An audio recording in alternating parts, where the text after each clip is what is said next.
আসসালামু আলাইকুম। আমি সীমা আপনার সামনে আবারও চলে আসলাম কিছু পিক শেয়ার করার জন্য। আর সেটি হচ্ছে আমরা একটু কেএফসিতে ঘুরতে গিয়েছিলাম ডিসেম্বর মাসে ৩১ তারিখে। গত ৪ মাস আগের কিছু পিক আপনাদের সাথে শেয়ার করছি, ২০২৩ সালের পিক।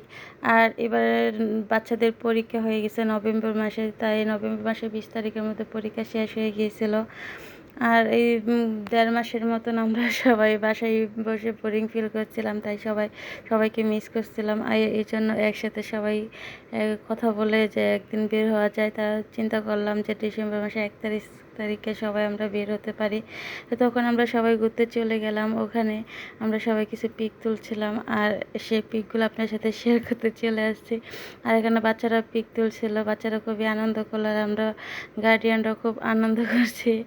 আর এখানে হচ্ছে যে আমরা সকলেই এতটা পরিমাণ আনন্দ করছি, কিন্তু কিছু আপুরা আসতে পারে না, তাদেরকে খুব মিস করছি। আর আমরা নিজেরা ওই মানে মোটামুটি যারা গেছে তারাও কম আনন্দ করি নাই, মোটামুটি ভালোই আনন্দ করেছি। ওরা থাকলে হয়তো একটু বেশি আনন্দ হতো, সবাই একসাথে থাকতে পারতাম। আর এখানে হচ্ছে আমার মেয়ের সাথে আমি কিছু পিক তুলে নিচ্ছিলাম। আমার মেয়েটা আমার সাথে পিক তুলবে না, ওর আন্টিদের সাথেই পিক তুলবে। আমি জোর করে ওর সাথে পিক তুলে নিচ্ছিলাম, আর মেয়েটা কেমন করে রাখছে মানে মুখে, মানে আমার সাথে পিক তুলবে না, ওরা আন্টিদের সাথে পিক তুলবে বা বাচ্চাদের সাথে পিক তুলবে। আর পিছন দিয়ে চুল টেনে চুল সোজা করে ফেলছে, উপরের দিকে তুলে ফেলছে। আর এই যে আমরা একটা দুষ্টামি করতেছিলাম, এর মধ্যে কিছু পিক তুলে নিয়েছি।